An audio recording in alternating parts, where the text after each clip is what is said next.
Wisdom from the Greater Community, Volume 1, Chapter 11, Power and Responsibility, as revealed to God's messenger, Marshall V. Summers, on August 29, 1987, in the USA.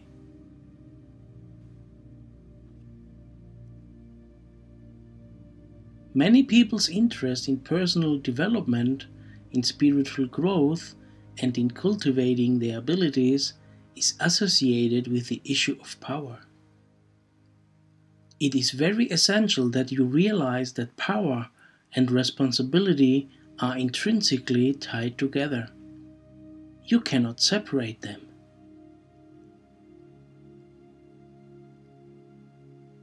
Power is the ability to take care of people. That is the definition of power for now. There are other very good definitions, of course. Many of you will think power is the ability to overcome obstacles or handicaps or hindrances. Power is the ability to get things done in the world.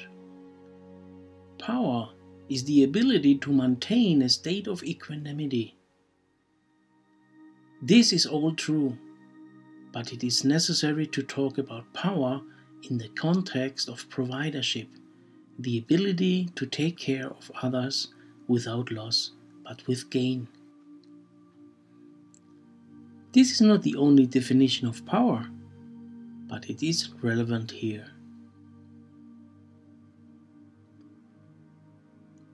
Responsibility is the ability to respond to your truest inclinations as well as to the needs of others. Therefore, responsibility is associated with providership as well. As you provide more for others, you must call upon your own strength. You cannot be obsessed with your needs, wants, and difficulties because you have placed yourself in a situation that requires you to rise to a greater occasion and ability. There is great preoccupation in modern society with personal freedom, the ability to determine and carry out your own destiny. This is a very rare freedom you have, rare in your own world and rare in the context of the greater community of worlds, where personal freedom is extremely rare. There is an obsession here with personal freedom. People wish to reclaim power, ability, relationship, and resourcefulness, but they want it without any infringement upon their freedom at all. It cannot be that way. There is a direct relationship between power and freedom. The more powerful you are, the less personal freedom you have, yet the greater internal freedom you have. Here, you do not have the freedom to go wherever you want and do whatever you like at any time, because you are carrying responsibility. You are answerable to other people through taking care of them and through providing service. You cannot just do whatever you want at any hour of the day.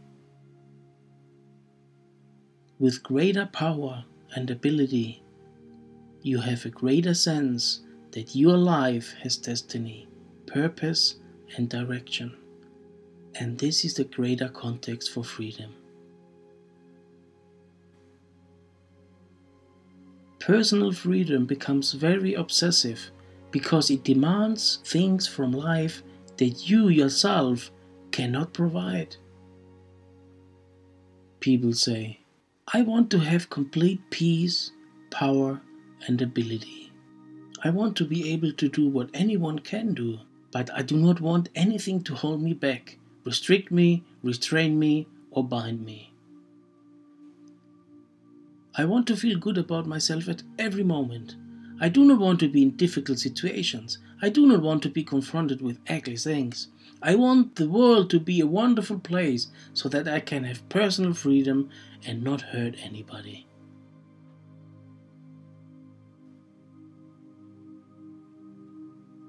How can there be peace unless you have regained your power? Peace is not a state where the world does not infringe upon you. Peace is a state of inner discovery where you have realized that you are part of life, that there are intrinsic relationships, and that your spiritual teachers are real and exist within you. You realize that you have assistance from without and from within, a greater resource than you could provide for yourself. This is what enables you to take on great tasks and carry burdens. This life is so short here. You are not here a very long time, but you can do important things here.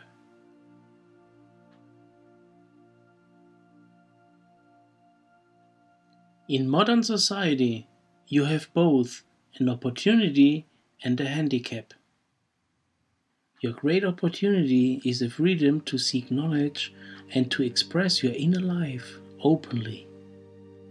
This freedom is unprecedented.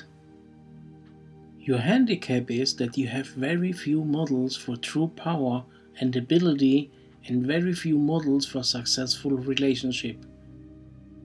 Modern society seems self-indulgent and very chaotic.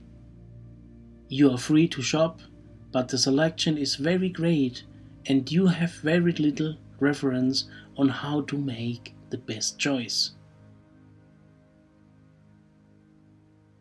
In modern society, you are free now to have relationships with very little limitation.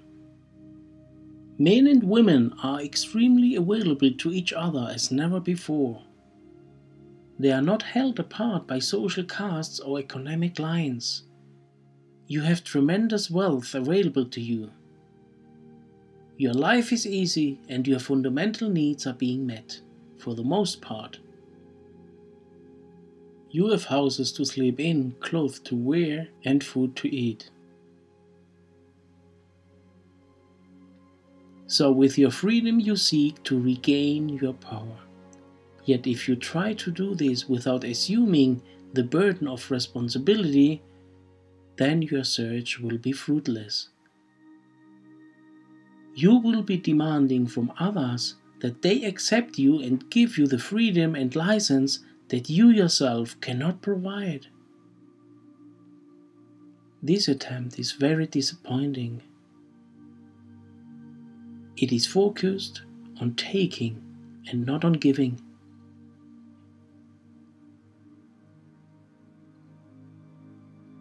Many people have often asked, "What can I do now to have greater ability?" On occasion, they were given specific indications. Often these were not met with favorably, because it meant restricting their personal freedom. People then thought, "Oh, I don't want to do that. It is too hard. It is too much. I would have to give up my little happinesses." You see, people rarely grow and develop on their own initiative. People usually grow because they must, not because they want to.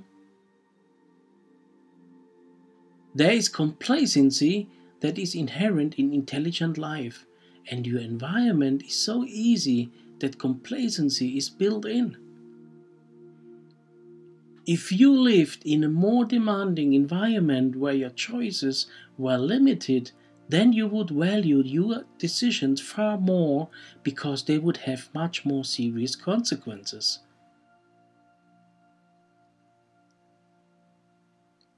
Responsibility is difficult, but it is also very rewarding if it is placed in the proper perspective and given in the right area. You must choose wisely what burden you will carry, whom you will take care of, and for what reason. You will be happier if you can provide for others beyond your own choice. For example, if you have children, some days you want to be a parent and some days you do not. But you are a parent every day. If you own a business enterprise, you carry that business on days when you like having a business and on days when you do not.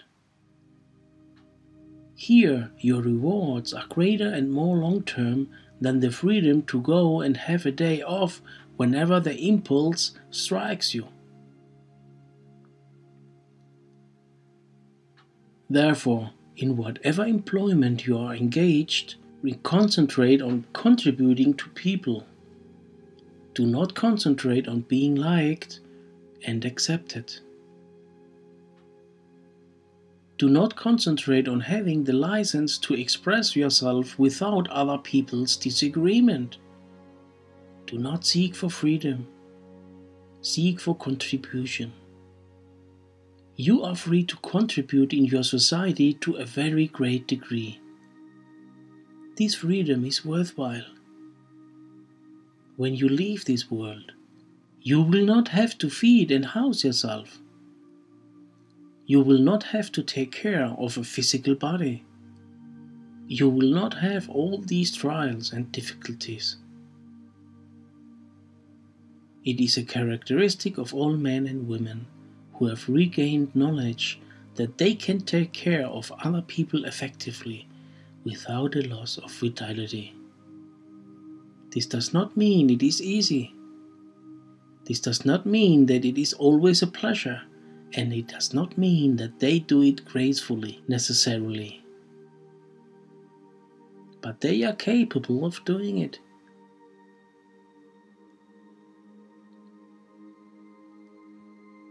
There are two aspects of mind in every individual, and they must be addressed so that you can have a proper perspective on these things. Within you, you have a personal side and an impersonal side. Your personal side, which includes your personality and your intellect, is the aspect of mind that you have acquired and developed in your own brief life here. Your impersonal side is the aspect of mind that you have brought with you. It is intrinsic to you. It is actually your reality beyond this world, as it exists in this moment, which we call knowledge.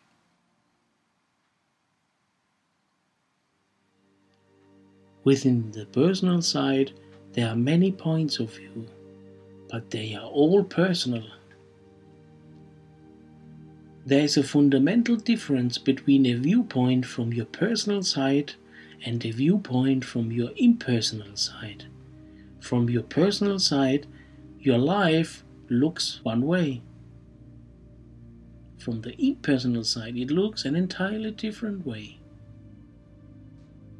The personal side is fundamentally concerned with survival. Once it has made sure it has enough food for the body, enough clothing and shelter, it goes about seeking approval, for that is its desperate need, which is also based on survival. The personal side is very needy. It has great anxiety about life because it is temporary, and it faces annihilation or infringement from so many different sources that it cannot account for them all. Therefore, it is fundamentally fearful and unhappy. To allay its unhappiness, it seeks for stimulation and escape. It does not want to know, for knowledge is fearful to it. Knowledge represents pain and loss and a threat to its survival. The personal side is not evil. It is only helpless. It cannot function on its own because it is like a child. Your impersonal side is fundamentally concerned with contribution, for that is why you have chosen to come into this world. You did not come here only for your own development. You came here with resources from your spiritual family beyond this world to contribute specific things in this time and place. Therefore, the impersonal side is fundamentally concerned with contribution. Survival is not an issue with it, except insofar that it wants to maintain the mind and the body in a healthy state. It wants to keep you out of danger and to make sure that you go to the right places and find the right people. Its perspective on life is extremely different from the personal side.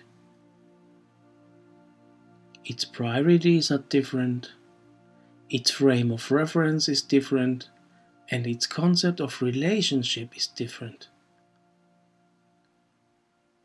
Its understanding about success, survival, and well-being is different. It is a different perception altogether.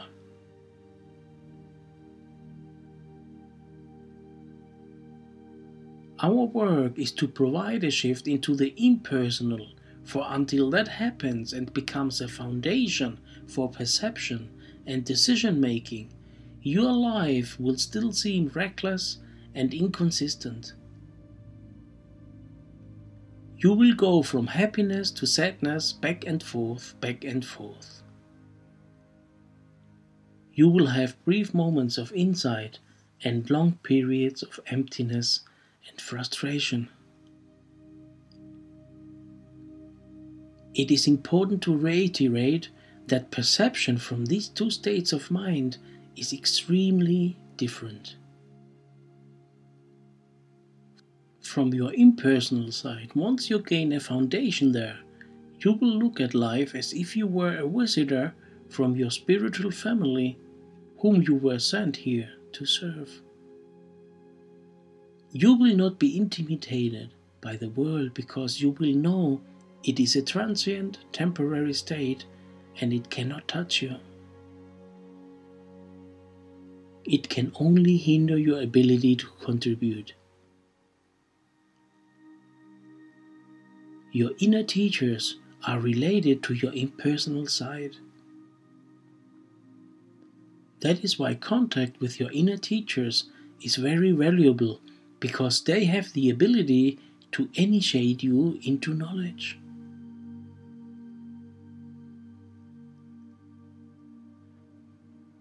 But of course, people live in their personal sides.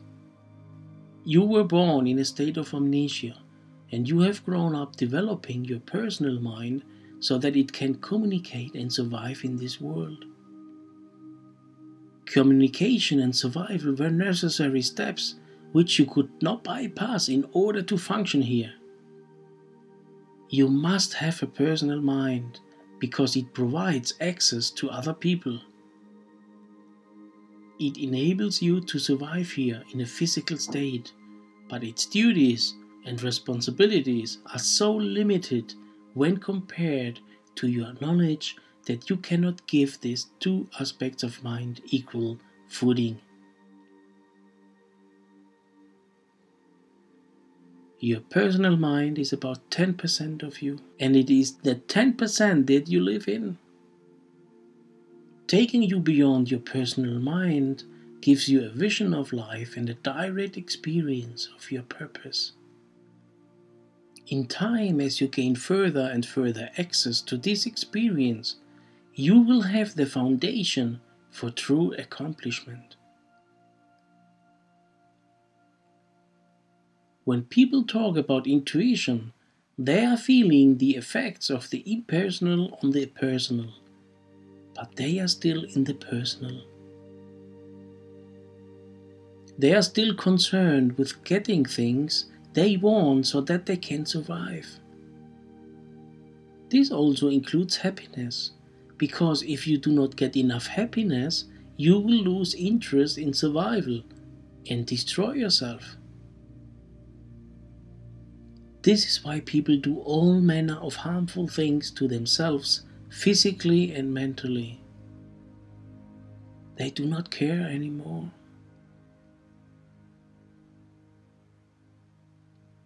The personal side is all about fear and survival. It knows that it cannot overcome the forces of nature and that its fight to survive will in time be overwhelmed, and so it seeks comfort and escape. It wants to make sure it has everything that it feels will give it some sense of identity, purpose, and direction. It wants this because without your being, it is lost. It is like a little child in a big world with no guardian. Your impersonal side is the guardian of your personal side. Your being is the guardian of your mind.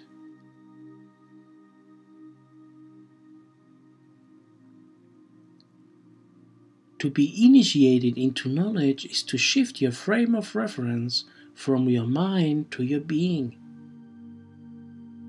It is fundamentally a shift in perception. For as long as you are in your personal mind, everything looks one way.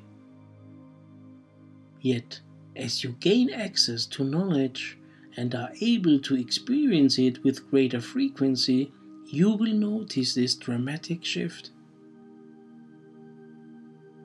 Here, you will not attempt to work out your personal problems while you are in your personal mind. You will only attempt to implement certain practices or procedures that will help you maintain what you know while you are in a state of unknowing.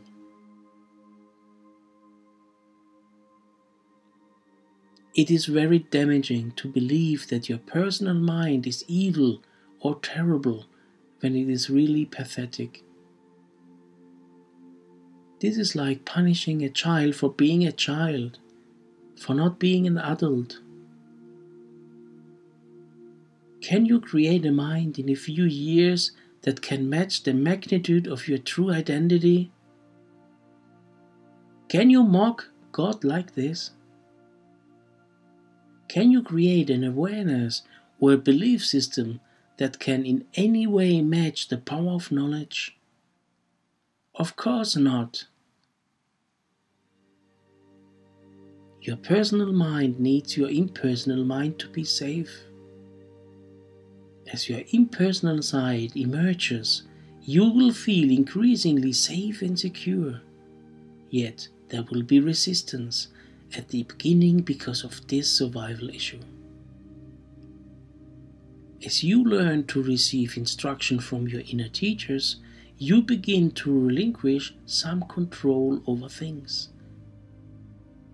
The obsession with personal freedom, which is the personal side's obsession with survival and fulfillment, begins to be transferred to a greater power within you. You are now accepting relationship into your life.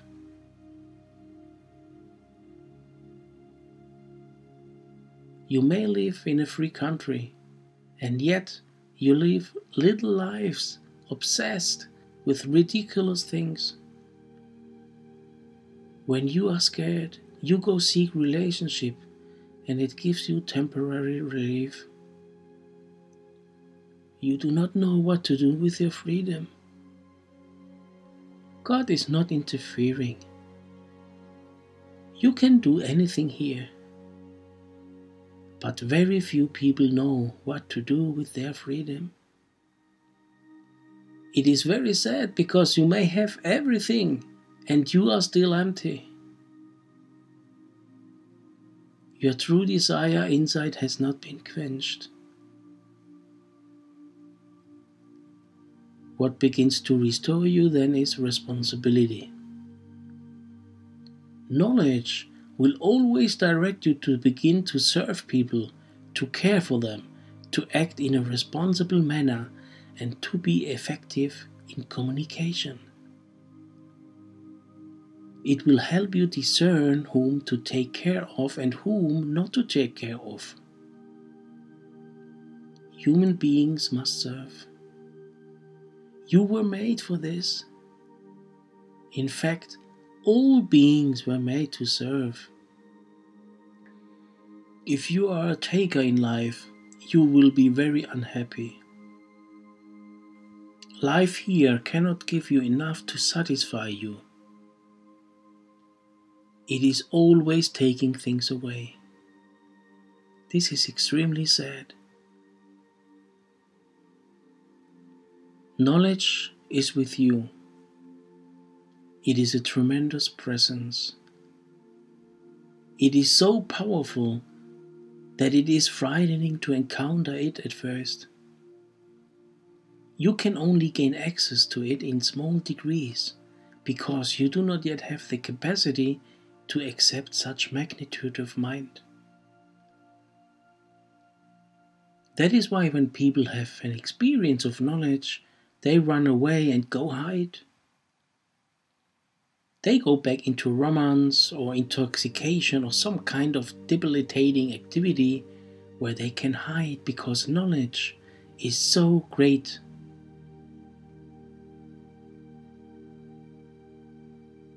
Because your life is part of a greater plan, you have an intrinsic role to assume.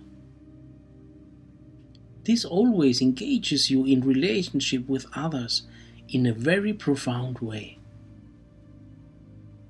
Now, you are not in relationship for personal freedom or personal fulfillment. You are now in relationship perhaps for reasons you cannot even describe, but you must be together. As you are together, your life begins to feel more at ease and there is greater self-acceptance. You see that your nature is geared towards a certain role that is best for you.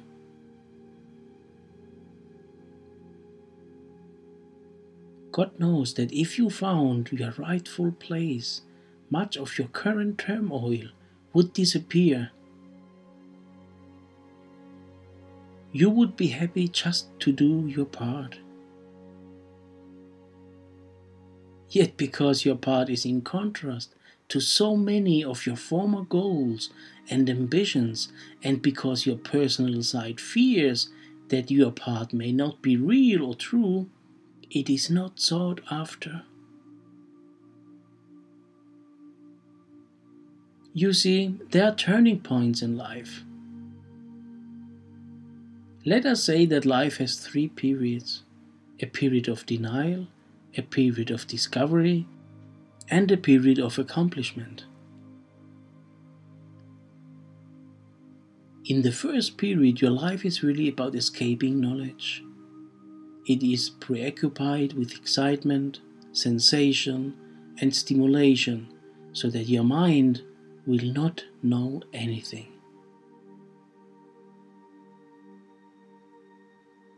The second period is the stage of discovery. It is born of the fact that the first stage is so terribly disappointing. Now you realize that there are important things you must learn and discern in order not to repeat old mistakes. You have a greater sense now that you could be far more happy, far more involved, and a greater asset than you had considered possible before. So you begin to discern what is right and good and what is wrong or bad for you.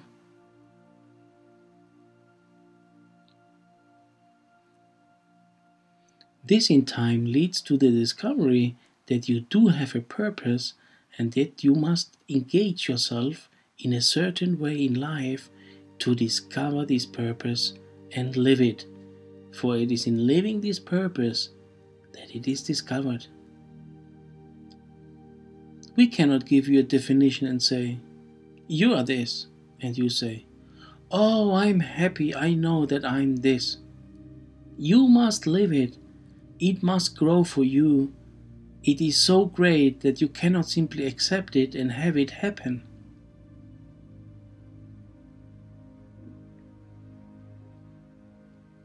Your teachers do not want to bring the realization of purpose about prematurely. It cannot be brought about until you are ready, willing, and able to carry its responsibilities. Discovering knowledge means that you will be asked to do things in life that perhaps are not based upon former goals. But if you do them, you will respect yourself and feel at home within yourself because they will be so right for you.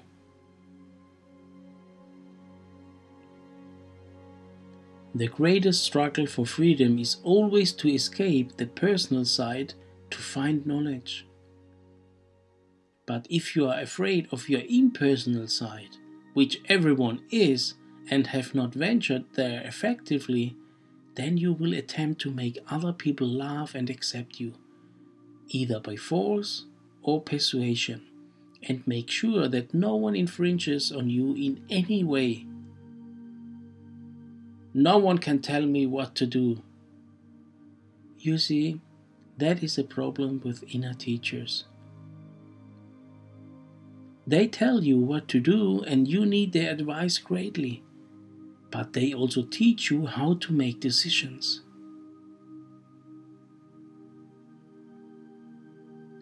If you cannot be infringed upon by anyone, then there will be great conflict regarding authority. I must determine what I do in life. No one can tell me anything. That produces a very difficult teaching situation, for the student now is demanding great things but will not receive advice or direction from anyone. So their teachers cannot arise. They must be in the background, sending their thoughts into the student's mind. The student will think it is his or her thoughts. "Ah, I had a marvelous idea today," and the student will be restored.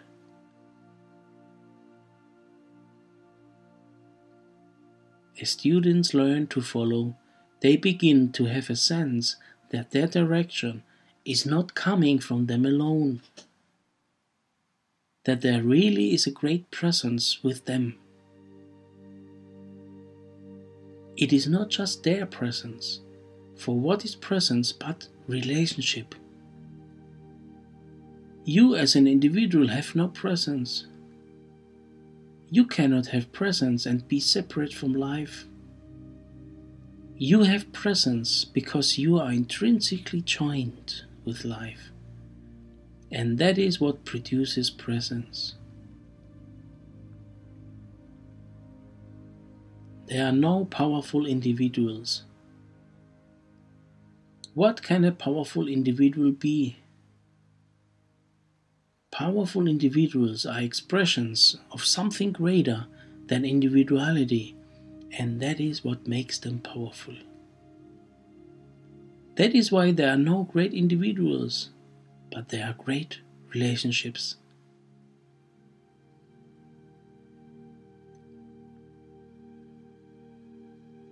Because of humanity's social and political needs, you will become increasingly reliant upon one another in the years to come. The emphasis on personal freedom will be restricted by your circumstances. You see, people want the world to be like a Garden of Eden, so that they can have total freedom to explore and express.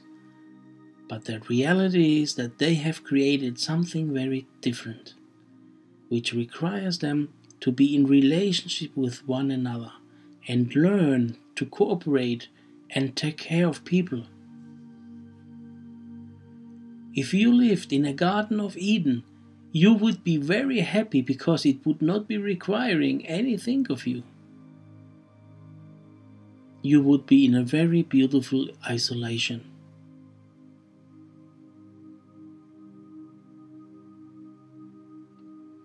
What you will create are the conditions that will make relationship necessary, because most people grow out of necessity and not out of preference. Real growth requires challenge, change, and adjustment. It requires that you relinquish a little bit of personal freedom, and yet it makes inner freedom possible.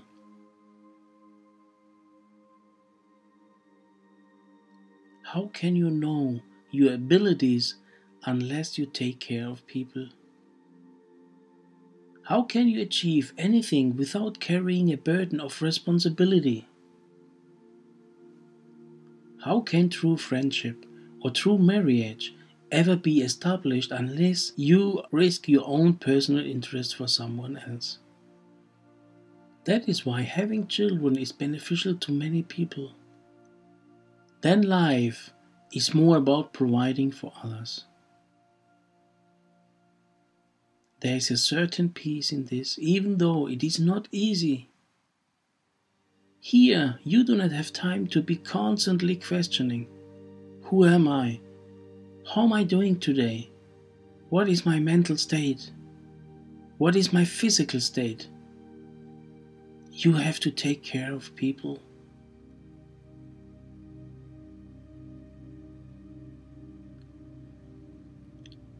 When you graduate from this world, for those of you who evolve beyond this world's learning, you will have to take care of people. That will be your task. In specific ways, you will have to take care of people. When you are beyond this life, you will find that caring for those who are still here is very challenging, because they are ambivalent regarding your existence. They are ambivalent regarding their relationship with you, if they are aware of it at all, and they have very conflicting views about everything. So if you wish to contact them or give them something helpful, you are met with very limited results. Not because they are bad, but because they are part of a world that is without knowledge. This speaks of the greatness that is hidden within you. This greatness comes with a price, but the price is so small and the reward is so great that it is really without a price when you think about it.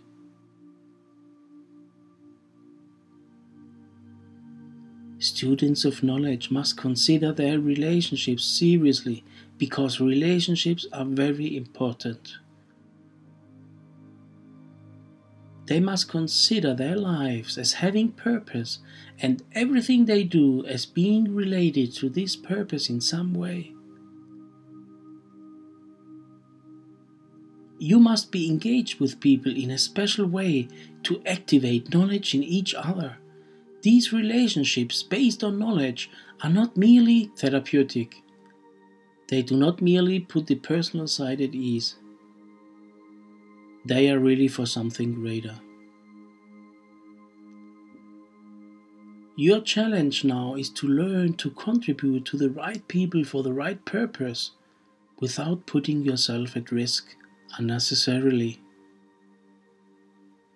This calls for wisdom, a whole other aspect of learning. Yet wisdom goes along with the discovery of knowledge.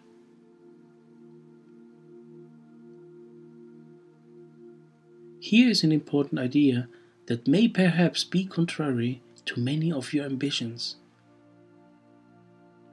This idea is worth thinking about a great deal. The more powerful you are, the more hidden you must be. The greater your capacity for knowledge, the less you will want to show it to others.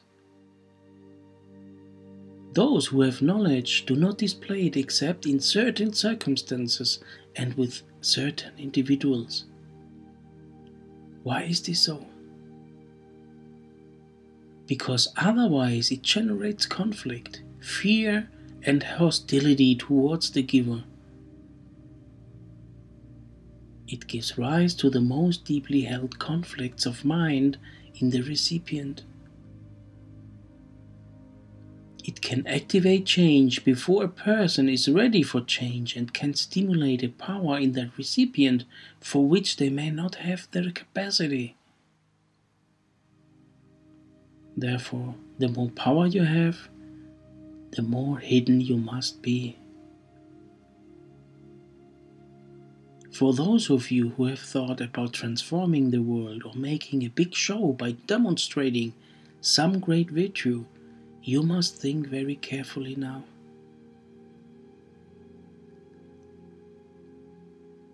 If Jesus Christ came tomorrow, he would begin the next world war.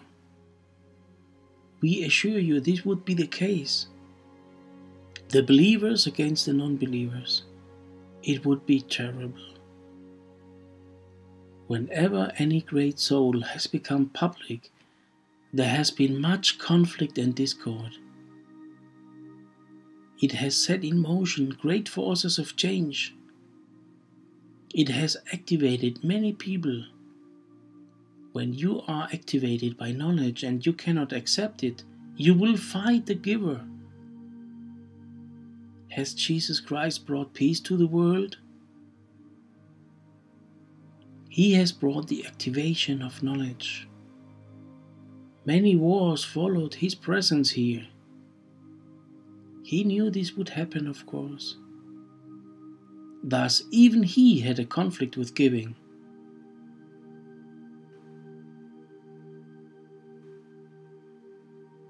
You do not give children power. You raise them so that they may become powerful. Yet, at certain junctures in history, individuals of knowledge must become open and display their ability, which is not their individual ability. This is what keeps your evolution going. These displays are very rare. Do not think that if you cultivate knowledge, you will be asked to display it very often, though you will be asked to use it constantly.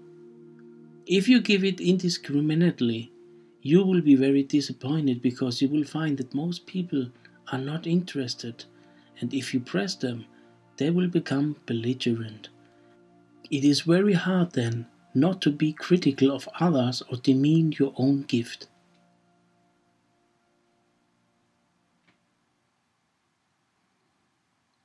Knowledge is a state of direct realization, and it is extremely powerful. It is not meant for everybody at this moment. Yet it is passed on and given to the individuals who are prepared for it. Then this world will accelerate its evolution, and the results of this giving will have impact on all levels of human endeavor.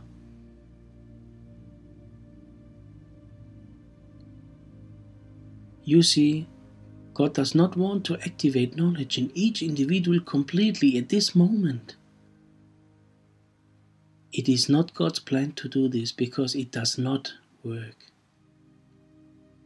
There are certain individuals who need to be activated to a certain degree, and as they accept this and accept their function that arises from it, then they give certain specific gifts to others. Those people then pass on their abilities, so it grows extensively. If one person gives the gift of knowledge to another, the other will then feel motivated to give to others, and those who receive will give, and so forth.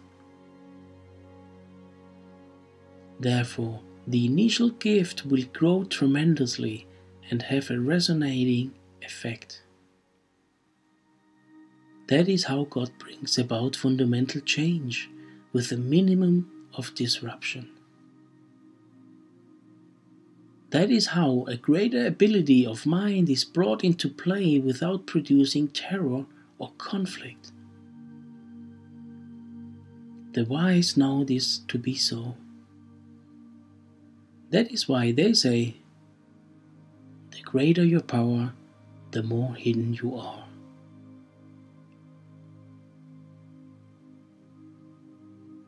If you wish to be popular and have great accolades for yourself, then do not share knowledge directly. Keep the pearl within your heart and give the ideas that emanate from knowledge, because ideas are something the world can engage with. You cannot activate another's knowledge. You cannot teach knowledge. It cannot be taught. It can only be passed on by a process that is very mysterious. You can only bear witness to it.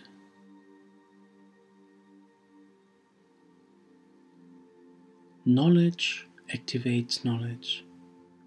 You cannot say, I'm going to activate your knowledge. I'm going to get you in touch with your knowledge. That is not successful.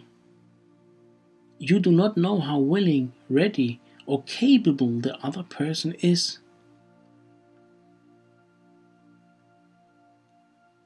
People know many things that they do not accept.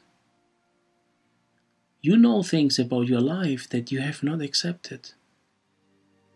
You know what to eat and what not to eat, but you do not follow this. You know which relationships are wasting your life, but you will not disengage. Why? Because you are not ready. You do not have the capacity for this change, and you may not be able to accept what it will bring to you as a result.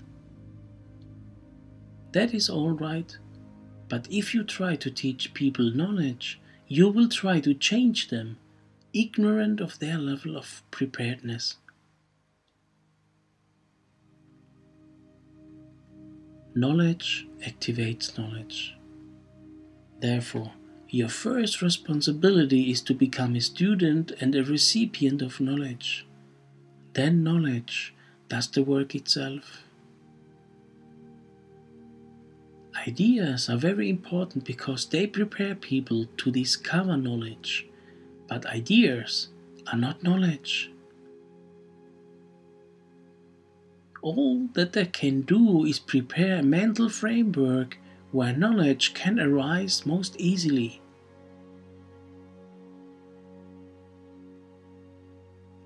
It is the work of your true teachers that activates knowledge in you, because they are a force for knowledge.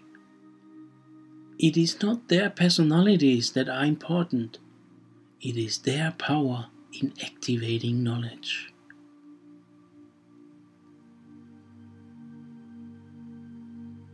Therefore, when you think of becoming more powerful, think of having great responsibilities.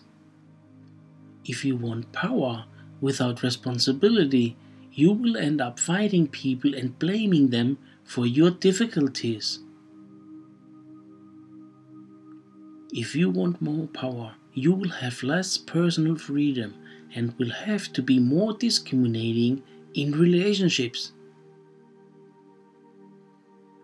Even though some may feel that they are very advanced, there is no one in this world who is advanced.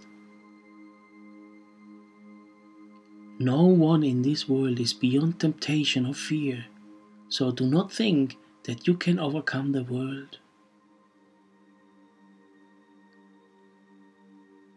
People will either strengthen you or weaken you. There are no neutral forces in life. At your current stage of development, people will either strengthen you or weaken you. Even if they are not harmful and are very loving people, if they are not directly involved in the enhancement of your knowledge, they are weakening you to a subtle but very real extent. Your time is precious, yet people say, I want to have a relationship with anybody I want. Why I'm so limited? I try to go be with someone and my internal state says no.